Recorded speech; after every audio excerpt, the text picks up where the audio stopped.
हर हर महादेव। हम सिंगर विकास बेदर्दी आप सब ऐसे ही प्यार दुलार आशीर्वाद बनाए रखी जाए और गाना के लाइक सब्सक्राइब करी जाए और छोट भाई के आगे बढ़ाई जाए। तो खेसारी भाई के हम गाना लेके एगो आइल बनी जैसे कि गइले बड़न उहे वाला।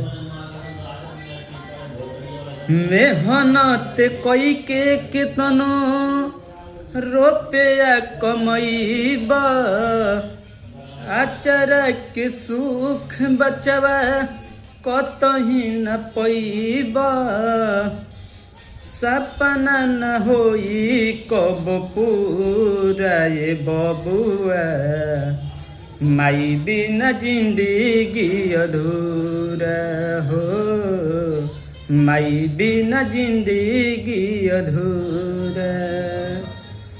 मेहनत कई के केतनो रुपया कमैबा आचारा के सुख बचवा कतही न पैबा सपना न होई कब पूरा ये बबुआ माई बिना जिंदगी अधूरा हे बबुआ माई बिना जिंदगी अधूरा।